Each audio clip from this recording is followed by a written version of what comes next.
How are we doing? We all okay? How was your lunch? Did everyone enjoy lunch? Good.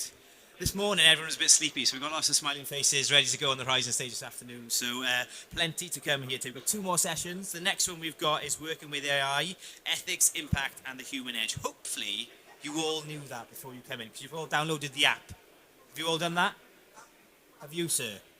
Yeah, everyone downloaded the app. We want you to register for that as well. Okay, we need the data from it as well, so we can register your names. not continue as a guest. We'd really appreciate that. So get involved with the app as much as you can and enjoy this afternoon and the next 2 days. Okay, so let's kick off with our next panel session here on the Horizon stage. It's in collaboration with Wales Tech Week partner Blake Morgan. This timely discussion will look at how humans and AI can collaborate ethically and effectively. So chairing this session is Tomos Lewis, who's a partner at Blake Morgan, so give him a warm welcome, and the panel as well. Diolch yn fawr iawn. Diolch Geraint. Pwy'n da, a croeso'r sesiwn p'nawn 'ma. Good afternoon and welcome to this afternoon session. Title, sorry, just got the IT. So yeah, working with AI, ethics, impact, and the human edge. You may have noticed that this weekend the sequel Wicked for Good was released in the cinemas, and that could have been a really apt title for today's session, discussing the use of AI. Today we'll hopefully explore what is ethical AI and how humans and AI can collaborate, examining real-world impacts of responsible development and how we reserve human judgment, creativity and empathy in the AI-driven world. The discussion is extremely timely here in Wales, following on from last week's announcement of the AI growth zone in South Wales, which follows on from the announcement of the North Wales zone, and Welsh Government also published its AI plan for Wales last week. In that plan, the word ethical appears no less than 16 times, and the phrase that to me in that plan was equality, trust and safety are not optional. They are foundational, and that's something we'll explore today with the panel, hopefully. For those of you who were here early this morning, you'll have heard from Rebecca Evans, the Cabinet Secretary for Economy, Energy and Planning, about the Welsh way of using AI. Again, she mentioned fairness, transparency, alignment with the Wellbeing of Future Generations Act, and she emphasised using AI in a transparent, inclusive and safe manner, maintaining public trust. She mentioned the need for human oversight and the shared commitment to ethical collaboration. Sorry, Thomas, but sign away. Is that better? So, on that note, I'm thrilled to be joined by an expert panel today to explore some of those themes. I will do a very short introduction on each one, and we'll then invite each panel member to kind of provide a fuller introduction to themselves. So starting on the further side, I've got Lee Gaynor, Chief Executive Officer at Nisien.ai, then Professor Lloyd, Chief of Staff at Responsible AI UK, also Professor of Enterprise at the University of Southampton and an advisory board member of the All-Party Parliamentary Group on AI, and last but not least, Dr. Elizabeth Shaw, Venture Scout at Ada Ventures and also the founder of 1,000 Black Voices.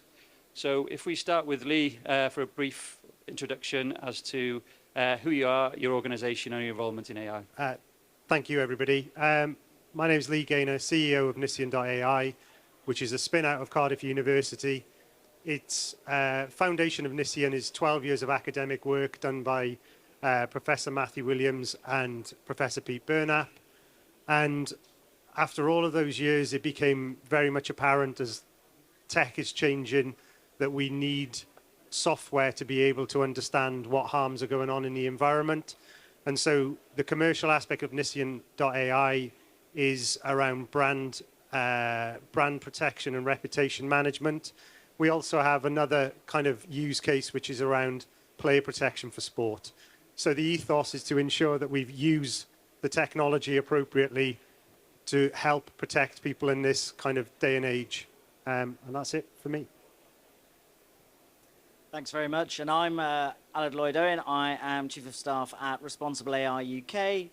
RAI is a UK research and innovation funded national project to bring together the UK's AI research community, both fundamental and applied research in AI, and to translate that research into impact and to drive forward the adoption and innovation of responsible and trustworthy AI, and to make sure that what's produced works well for people. We are based out of the University of Southampton, King's College London, and the University of Nottingham, but we also form part of a national coalition of over 50 universities, and we have an international footprint reaching across all continents, several jurisdictions, and advise governments and industry on the best ways that they can be responsible AI innovators and adopters. Thank you. Thank you. Hello, everyone. It's really great to be here. I'm standing to acknowledge all of you here as well. Elizabeth Shaw, so I'm working at the intersection of investment, governance, and ethics. It's really important to me. So I do that through a number of different ways. 1,000 Black Voices, we support Black tech founders to scale and grow their business, access to social and financial capital. I'm also interested in investing in fantastic founders from across the UK through Ada Ventures, and we're very much focused on inclusive alpha, which ensures that who we invest in is very much focused on inclusion. And that goes throughout the whole of everything that Ada does. We invest pre-seed, climate, healthy aging, and economic empowerment.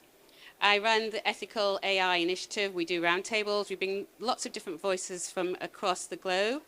And that's really important for us to ensure that we're actually acting towards ethical AI and ensuring that there's practical governance, really focusing on how do we actually translate regulation into practice. Thank you. Great, thank you all. We will have an opportunity for questions at the end, about 10 minutes, so please think of any questions you may like to ask the panel. But I will set you off with the first question. What does ethical or responsible AI mean or look like to you? And I think, Khaled, you drew the short straw beforehand, so you're going first. So what does responsible and ethical AI innovation look like? Well, it's about first principles. Why are we building these systems? How can we harness that technology? And to what end do we want to see it being put to use? There's a fundamental question around AI, and that's focused on utility. How is this going to benefit individuals' lives? And we need to keep the impact in mind when we think about whether we're researching, whether we're innovating various technological solutions. What are we looking to achieve? Is it to make people's lives easier or to fulfill a function, to have an outcome that makes things better? Or are we looking simply to cut costs, reduce headcount? Are we looking to devise different ways in which we can be more efficient without thinking about the impacts and the consequences? Starting with those fundamental first principles, then I think we can work backwards. We identify what the problem is that we want to solve, and then we look at what the solutions are. And AI can be part of those solutions. It can be one of the tools. It can be the tool which enables us to take forward a meaningful solution to a given problem. And then we need to think about how we develop that in a way that works ethically in terms of ensuring that we focus on things like data protection, equalities of outcome, equalities of treatment within those systems, that they are designed to ensure that we don't replicate the weaknesses of existing systems that cause harms either directly or indirectly in terms of their adoption. So for me, it's all about responsible innovation, but also about utility, focusing on the initial problem that you want to solve and maximizing the positive impact that you can have with that. Thanks. I think my approach is very much more practical in that running a company that looks at kind of online harms mitigation means that it's fundamentally embedded in what we do. I think the really important thing that we've recognized as a business is you need humans involved in this. There's a strong potential for outcomes that are very much non-optimal if you don't engage on an ongoing basis. And from a commercial perspective, what we found with pretty much our entire customer base and potential customer base is they want to make sure that you've got somebody who knows exactly what's going on in terms of the development and implementation of this kind of software and processes. So it really matters having people involved at every stage. Otherwise, you could very easily miss out on all of the benefits and just capture kind of the downsides for the sake of trusting an AI model, which I think should be avoided without rigor at all costs. Yeah. Thank you. Well, if I think about ethical AI and what that means to me, there are a couple of things I want to share. First of all, I was lucky enough to be invited to the Vatican to talk about ethical AI. And in that process, the focus was very much on what does it mean to be human. And we've got to think about how we structure and anchor that into how we actually develop AI. What does it mean to be human? And in thinking about what does it mean to be human, then how do you think about human dignity in all that you do in your engagements, either as you're developing AI, as you're utilizing AI, as you're actually championing AI? And that's so very important, I think, for us to think about those various different things. So that's something about what ethical AI means to me from that perspective. It's also very important to think about the challenges and digital divide that is being created. And that's something that's been coming out of the IMF and the World Bank. When we think about, well, how is this creating a digital divide in the UK and further afield? These are challenges that we address both in either the work I do at 1,000 Black Voices and also in the ethical AI initiative that I deliver. And finally, we support and talk to leadership. And in doing that, we're thinking about and sharing that actually AI, ethical AI, is an asset for all of you. It's not a cost. It's not something that's bolted on. It's something that needs to be considered all the way through, particularly with the regulations that we have in play at the moment and are being developed. So those are some of the various different reasons and what ethical AI means to me. Thank you. Great. Thank you, Elizabeth. I'm not going to miss the chance of asking, how do the Vatican use the AI? And yeah. Well, it's really about, well, obviously as it is utilizing AI in as much as focusing very much on saying that AI is a tool and it should be considered as a tool. And in doing that, it's really, well, how do we ensure that we as individuals that utilize AI, develop AI, is seeing this as something that we can add our intelligence to? And that's how they look at it and how we should look at it. How are we thinking about utilizing that and ensuring that, I guess an example that's being utilized quite a bit, and not necessarily just also from the Vatican, is, young people and how they're utilizing artificial intelligence. And this is a concern for me as well. Of course, when we have young people utilizing AI as a companion, and this takes a different track, which has happened with individuals taking their lives and suicide, there are concerns there. Obviously, it's terrible.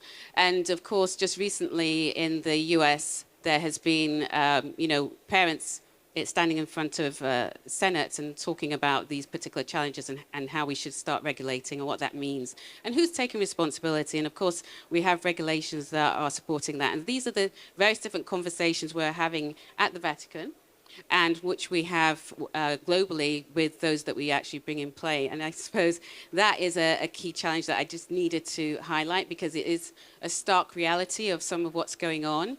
The questions around how we're utilizing it, how we're regulating it, how we're making sure that our young people and all of us are staying safe, but also utilizing it for the innovations that it brings and all the positive aspects that AI also brings. So this is something that's key and important. Thank you. Great. So on the point of regulation, in the UK government are pursuing a kind of pro-innovation, light touch regulatory approach, where other jurisdictions have a more formal approach and regulation, one example being the European Union AI Act. Is the UK approach right? And in the absence of a regulatory framework, how should developers and those who deploy AI know how they should be using it ethically? I'll start off and I'll hand over, because I'm going to keep it brief. There are disadvantages and advantages to both centralized kind of approach and the approach the UK takes, which is utilizing existing regulation. Many of the leaders that we're talking to and developers that we've been speaking with across the world, actually, because we do bring people globally together, is how can we actually make sure that this is focused, that we can translate this in practice. It's so high level, essentially, the principles focus. It is important to think about principles. It is important to think about how we translate this. But there are these concerns, these challenges now, because of what's going on globally and also with the EU AI Act. I think it's about 1 in 3 leaders are actually pausing their AI usage and development. And that's been going on across the piece now. And they're pausing that because they're not sure about how to translate the principles and regulations into practice in their organizations. And of course, you have very high percentage, I think 7% of your revenues perhaps, that you would have to pay. I think it's 17.5 million or something overall. You have to pay if you get it wrong. And so these are some of the challenges that we're finding, that yes, you can think about a centralized EU AI Act, which is coming into play for the high risk next year. But you've also got to think about how you comply with the various different regulations that we have, and very, GDPR, ICO, all of those are really fantastic. We are actually using that already. But of course, this also means that at the end of the day, you as a deployer, you are responsible. Although there's a new law, a case that just came out. Is it Mobay? There's a case, I'll have to try and remember, but at the moment, there are quite a few cases out there that are demonstrating that actually you do have responsibility, whether you're deploying or whether you're a vendor. There's a collaborative approach there. So these are some of the challenges, and I know you're going to talk a bit more about this, so I'm going to hand over right now. But yeah, thank you. I think it's really important to understand what drives commercial entities, which is a really weird place to go based on this question. But fundamentally, if platforms start getting called out and AI companies start to get called out for really suboptimal outcomes, they'll tend to change what they're doing really rather quickly. Within the company, we've worked with a large charity of late.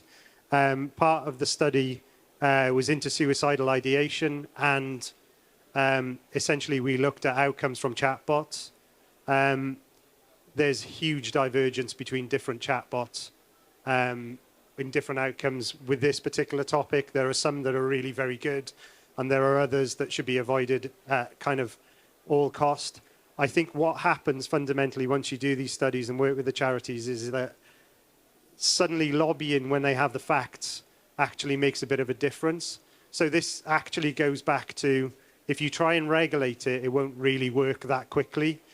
But actually when they have a mirror held up to their actions, they'll obviously have to start working to change these things relatively quickly. Otherwise they do end up in court cases. I think that's really kind of the practical side of what we do. We try and understand, what harms are out there, and then allow our clients to kind of build cases to move things forward in an ethical manner. I think that's probably the kind of practical side, and I'll hand back over. So I agree with everything that's been said so far, but I would also say that there's a false tension between regulation and innovation. Actually, good regulation leads to better innovation. And it also leads to better outcomes from technologies. And when you're looking at a transformative new technology, where adaptation is likely as not inevitable, right? So adoption, is likely as not inevitable. Because it is a transformational technology, and like the internet, for example, it is going to be embedded, whether we like it or not, in the way that most industries, most companies operate, and in terms of our personal lives. It's better, therefore, for us to have good regulation in place that means that we understand the rules of the road for those systems and how they work. In 1998, GCHQ submitted a memo about the internet and email, and its basic assumption was that there didn't need to be major regulatory changes in the telecoms sector for these new technologies, because they were cumbersome and they were unlikely to catch on, and that it was very important that we continue to be able to intercept mail, postal letters, right? Because that was never going to go away, okay? When you get these things wrong and you lose the initiative to regulate from the start, you have less opportunity to shape them. This is not a moment like that. We've been through the experience of things like the internet and the email where we have seen that despite the challenges, despite challenges around efficacy, despite challenges around adoption, despite public skepticism, that march of progress is inevitable. So having the rules of the road is really important. One of the other things I think in terms of the regulation is also understanding, if you want to be pro-innovation, how you get it right. So there are two things to think about. One is how technology operates and the way that it operates and the guidelines that need to be laid down in terms of those technical aspects to ensure that it works properly. Things like how are you going to use data responsibly to train AI models? How are you going to deploy these AI models in systems that make decisions in a way that doesn't adversely impact the consumer and the people who are going to be affected by them? Those are AI issues.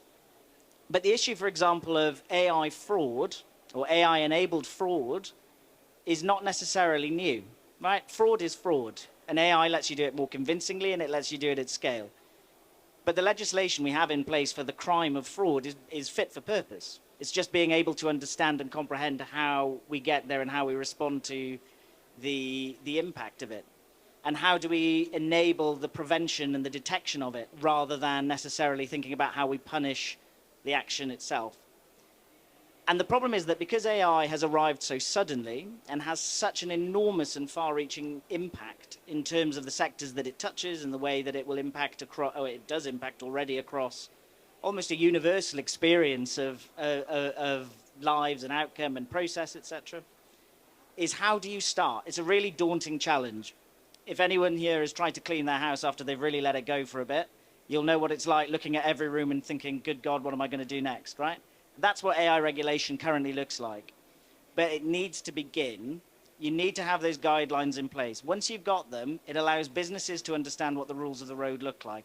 It enables investors to think this is a good bet because it's going to be compliant, or it's going to enable compliance, or it's going to support a compliant industry. And once you start to have those rules, innovation can thrive. So I think we need to avoid the false dichotomy. Yeah, I think that's so important. I guess the question I have for the audience is how many of you, show of hands, could actually go back today, back to your company and say, yes, I can actually put up a model card, I can put up a framework and say, every amount of capital that I've put into this, I actually understand where it's going and what it's doing. I mean, can you say this? You know, could you do this in the next 48 hours, perhaps? So, no one. And this is part of what you need to do for your regulation. You need to have that framework, a model card, for example, to demonstrate to regulators that you know where your capital is going and know who's responsible and know what the potential outcomes are for what you're doing. And that's a whole process. And that's something that, you know, can be supported by this panel here. But it's important for you to think about that for your regulation, regardless of whether that's a centralized system or a decentralized focus like the UK. Yeah, I was going to say you can have the best, shiniest regulatory framework in the world, but if you don't know what the platforms you're using are doing, then there's no point having a regulatory framework. I think it's really important that there are tools that will start to come on stream to identify what is Gen AI and what is not. I think it's really important. I've sat on panels before and people have kind of seen media created by AI as kind of an unstoppable wave. There are ways of identifying this. There are ways of kind of knowing what you're dealing with. So what you'll find is that for every action, there will be a counteraction that allows you to understand what is false and what's not. And so not only is regulation evolving, but the tools that allow companies to kind of manage their own brand and proposition and kind of image in a wider context will start to come online. I think it's important because what people as consumers will want is clarity on has somebody made this up or not. And then having those tools then available to do that gives people the kind of power to make a choice. And that's what is the fear, really, is the informed choice might disappear if everything is kind of proliferated by AI. These tools will start to appear, and companies like mine will be building them. I think it's fair to say. Conversation. Just a couple of things there, though. When we're talking about individuals understanding about AI and utilizing it, there is trust in AI. Sometimes more trust than there should be in it. So, for example, a recent study that came out of University of Washington, I think it's the second study in the series, individuals trust AI so much as 90%, even where it's biased, and even though they're not biased. So the initial study is looking at candidates, selecting non-white and white candidates. It was sort of like a 50-40% split. And then the second time round, utilizing the AI system, which is biased, there was a 90% going for individuals that were white candidates, regardless of the initial bias, non-bias that individuals had. So there's a high percentage of trust, and because we have that particular trust, we go with what AI is telling us without the double checking and auditing what this is. So there is that high trust. Then it's going on to, I know that you have a couple of questions around this, but it's also then going on to, well, the skills that we need to develop are very much around how are we going to be the moderators, the judgment protocol layer, in ensuring that we utilize our intelligence, our creativity, and continue to increase that in organizations and as we're utilizing AI. Because we don't really ask the questions around, well, where does this come from? What is the data that this has been tested on? Is this culturally appropriate for our particular region? Is this specific to the users that we're we're targeting? And so these are particular challenges that we're seeing, and something that we need to address, I guess. So just to build on that point, and Tomos, I appreciate you have other questions, so I will be quick. But yeah, I mean, and from there, right, so one of the other things regulation gives you is a framework in which to begin evaluating the value which these systems bring, and also to assess the way in which they operate, including things like eliminating bias as much as you possibly can, including being demonstrably transparent in terms of the decisions being made. Evaluation is critical. If you look at US adoption of AI, there's a report published last week, 80% of US businesses have invested in some form of AI adoption. Less than 20% have seen a return on that investment, right? And there are lots of factors within that. But one of the key reasons within it for why it's not been successful is because there's been no ability to evaluate actually what is this solution giving me that is different to any other that I've got. And so evaluation means that evaluation is effectively critical to being able to have ethical, responsible AI systems. Similarly speaking, you need to have regulation in place in order to build the criteria that you need to evaluate something effectively. Yeah, I guess we heard from the Cabinet Secretary this morning. She says AI needs to be used in an inclusive manner. The Wales AI plan within its vision has the need to ensure equity for all, and I think they're the points you're touching on. And without the transparency of understanding how it does it, where it takes the data from, it's very difficult for a deployer to really understand that. So thank you.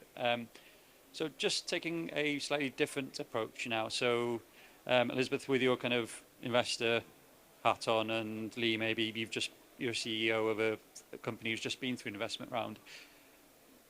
What do investors look at in AI? Any red flags, green flags, the risks of investing in an AI company? I think it's really important that there's AI is a big name for a multitude of different things, and investors look for different things. What I found is that the investors that we work with are very much scratched far below the surface in terms of what you're doing. What they're looking for is for you to be delivering value for clients. And ultimately, the kind of financial outcomes is the thing, as well as the kind of softer aspects, but there's financial outcomes that investors invest to make money. It really is that simple. And so you almost take AI out of it, except that in many instances, it'll just be a tool to get the job done. And actually, what you want to be doing is concentrating on the substance of what you're trying to do. We've been through that process and are going through the process again. I think it's, you know, it's an interesting kind of time to be in. There's lots of headlines around AI and AI investment, but it's not necessarily the kind of the silver bullet just to get investment is you stick, you know, the acronym AI on the end. So the rigor's still there. People still want to make sure that you're doing the right thing and making money. I think that's the important kind of aspect to it. Thank you. Well, ethical AI is a value multiplier. So what we're looking for is to ensure that you have considered AI. And if you haven't, then that's a red flag. When I say AI, thinking about ethical AI and how you're ensuring that what you're presenting to users is ethical, responsible, safe, non-biased.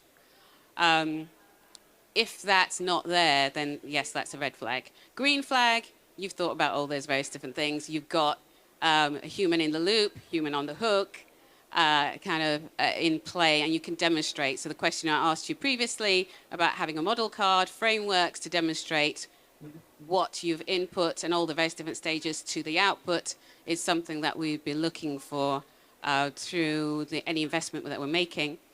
And following up on that, it's also thinking about, well, yes, you've got some investors still investing in the large language models. It takes quite a lot of investment. Of course, now it's quick to market. Small language models are areas that we're looking at. They're specialized, focused on specific instances. So that's exciting. Thank you. And what we've seen, I think, in terms of the landscape is, it goes back to my first point about the utility of these AI initiatives, right? The small language model approach is what's actually developing, in most cases, tools that meet a specific need and are then effectively serving an industry. There is a clear link between outcome and the tool and what it's going to do to help you get there. And if it's ethical and it's explainable and that you are able to demonstrate how it's going to do that, it's all the better and supports investment, as has been said, which is really important. But it's about that utility question, and I take you back to that 80-20 split of investment versus outcome, right? The LLM investment, it's got AI on the end of it, so let's throw some money at it approach, that is coming to an end now.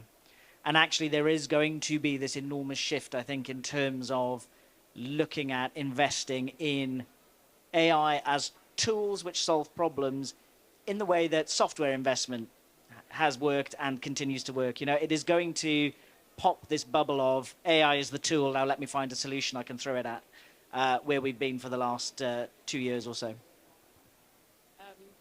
Yeah, just not necessarily following up on that as such, but just highlighting that, again, the World Bank is optimistic when it comes to AI, but the challenges there are highlighted, and they do highlight and say, again, this focus on the digital divide. And so there is a focus on the fact that if you're investing in AI, again, what's utility? But the challenges are focusing very much on infrastructure, energy. What's that backbone to developing your AI? Because that utilizes quite a bit of energy. In fact, there's quite a lot there going on. But we're not just talking about the UK here. We're also talking about globally. And there are many countries actually that are not thinking about AI at all, thinking about really, you know, what is the focus on energy and infrastructure for the country, and then layering AI on top. And yes, we're investing in the UK, but you also thinking about expanding to different geographical locations. And you've got to think about how that is then going to be implemented. And small language models enable you to do that quickly, faster, with less energy. You've also then got to think about the various different jurisdictions you're expanding to when it comes to regulation. And again, that's a challenge across the piece, whether you're in EMEA or in the UK or in the US. And so it's a complex thing, really. So you asked the question about the UK. Yes, UK regulation, you've also got to be thinking about that dual approach with the EU and then expanding that depending on the jurisdictions you're in.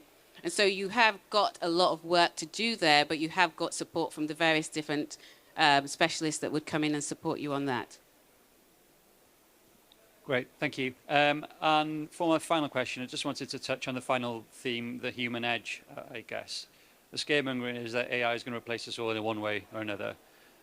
What's the most important human-only skill you would encourage employees to, employers to upskill their employees in? And how do you ensure employees feel empowered, not threatened by AI? I think what's really important from a commercial perspective is I've not had one client ask me to drop a SaaS platform into them and just let them crack on with it. It's just not the way of the world right now in terms of kind of selling solutions into people. They want to be able to speak to somebody who's got a background, you know, from our particular perspective, 2 professors who've got 12 years of academic research into this, backed by then a number of people who've done their PhD in the same space, gives people comfort that whilst the tools are really cutting edge, we've also got people who understand how they work. And I think that's just absolutely critical. And it then leads to, well, what skills in this space do people need? Well, the data scientists have either got masters or PhDs in maths, applied science, you know, software dev. There's lots of different backgrounds. But fundamentally, if you can get yourself into a STEM side of things and pick up AI as a secondary piece, then you're going to be in a much better place to get yourself into a niche and get yourself employed into something that's, you know, really going to help your career in the long term. So, yeah, I would say this. I run a company with a load of PhDs and a load of people with masters, but they do a great job. And so that's something that should be replicated. I see that happening. Who's going to go last? I think it's really important for us to, I've talked quite a bit about the judgment layer, and I think that's really important for us to develop skills around. Having that ability to develop our cognitive ability and ensure that we're the human in the loop, human on the hook, are there to actually ensure that we question what the output is, we audit that. So that's something that's important, that creativity that we have, that intelligence, and that's not going to be replaced. Well, I don't know what the future looks like, but I'm going to say, I'm going to hang my hat on that at this point in certain ways. So I think that's really an important skill. And in doing that, it's important then for leadership to enable an environment where, you know, employees feel safe in engaging in that whole particular process. I mean, there's a Henley management study that's out demonstrating that employees in the workplace, a high percentage, I can't remember if it's 74% or thereabouts, feel overwhelmed in the workplace. Optimistic about utilizing the tools, but overwhelmed. So leadership needs to create a culture where they're supporting this skills development, where they're supporting engagement and communication. I hedge my bets to go last, and my points have been made, but I will therefore end on saying that the key differential for me, actually, and I will look at it in terms of how these systems are deployed, is fundamentally everything you've said, but sort of more succinctly, I would put it as just common sense. And we need that common sense when dealing with AI systems to ask the right questions. If you think about the Horizon post office scandal, right? All the data said that something was going on, that people were, you know, committing various financial frauds, etc. But nobody asked the question. Nobody took the time to ask that question and challenge that data and say, why is it that these postmasters in very small communities, etc., are stealing vast amounts of money? Why have we got so many criminal masterminds who are stealing these vast amounts of money and getting away with it? It's very hard to launder money if you don't know what you're doing, right? It's a very simple common sense question that's outside of the data sets that you're working with. Now, that's an illustrative example, but if we rely more heavily on these AI systems to make decisions, to analyze data, to look at trends, etc., within the way that various business processes are working, you're going to need that intelligence, skeptical ability to scrutinize what's going on and ask questions to make sure that it's being kept honest. Because you're not always going to be told by the data, certainly not by the system itself, that it's not doing what it should be. So that's how I'd lend it. Great, thank you. We've got a few minutes left, so I'm going to open up questions to the floor. Are there any questions?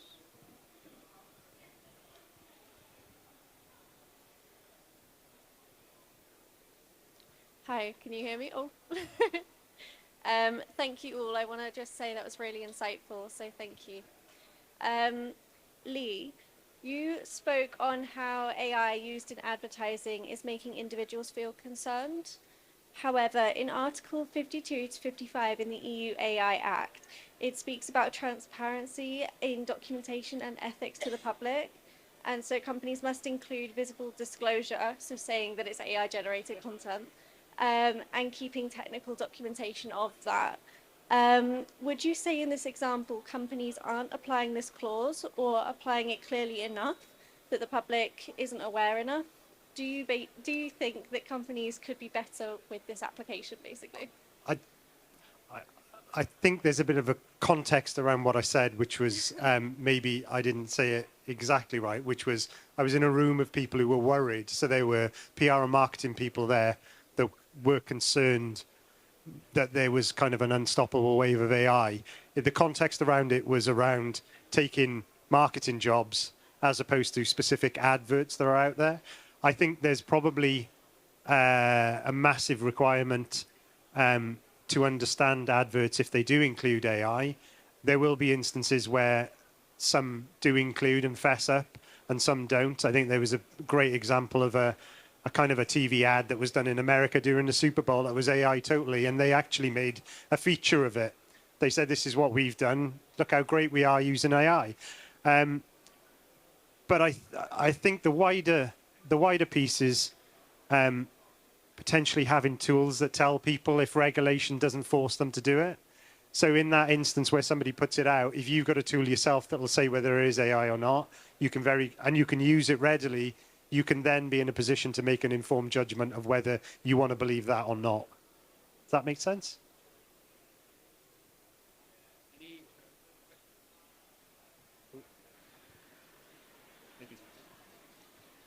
Hi, I don't know if this is a 2-minute question, but so if I'm working for like a FTSE company, relatively big company, and I'm trying to deliver some form of like quote unquote transformation outcome using AI, and my partner, my systems integrator, is saying, we've got these tools, we're deploying it. The likelihood is they won't have built them themselves. They'll be off the shelf from one of the big players or so on. And I'm not a technical resource. How can I be sure that they are ethical AI tools? How can I effectively challenge my systems integrator to show me, to explain that these are good tools that I should be using? So there are lots of really good tools and frameworks out there that support a form of evaluation in that space. So there are 2,000 registered AI tools, toolkits and frameworks that are available and listed by the United Nations that you can rely on. And that's a start of a 10, right? So there are resources out there that enable you to be able to look at different ways of holding various integrations, etc., to account, which I think is really important. But the big challenge remains actually. First of all, there are two questions. One is introducing an AI system into whatever it is that you're using fundamentally different from any other software integration that you're looking to do? That's, I think, the first question. And then the second is, without regulation, it does become very difficult to have a standard framework that not only means that you've got the internal reassurance in terms of how that's being implemented, but also how you can then explain that to your customers up and down the supply chain in terms of your reliability and trustworthiness of your systems, and then the consumer, right? In terms of whether they can trust the decisions that your organization is making or so on. So it is a complicated landscape, but it goes to the point that actually what really is lacking, generally speaking, is the ability of individuals at all levels, from the C-suite down to the implementation level through to the consumer. There is a lack of ability to be an intelligent customer of these services and to really scrutinize and understand exactly what it is that you're buying into, what's making a decision about you, whether or not you can trust how your data is going to be used in the future, etc. I think from a very practical level, this has got nothing to do with AI, but if the liability section in your contract allows them to take a hammer in... Find a good lawyer, you're saying. Find a good lawyer. Yeah, find a good lawyer. So, but that's essentially your redress, which is it's not done what it needs to do, and there's a huge financial penalty on the other side, and that's where you kind of step out into the real world and make AI work, because you've got the redress to not... They haven't paid me to say this, I'll be honest with you, it's just the thought that came into my mind. Yeah, I was going to say the same thing, definitely. You've got to think about bringing your vendors in and having them present, their model card, their framework to you, and you make a decision based on that. But also, we've had conversations about, well, what's the goal for you in the first place for, bringing AI or any other technology to play? What that looks like. But yeah, it's contract, particularly if you're in the States as well. So, yeah. Great, thank you. Time has now defeated us, so that leaves me, and I'm sure you'll join me in showing my appreciation to the fantastic and very insightful panel. I'm sure they'll be hanging around for a bit if you've got any further questions, but thank you very much.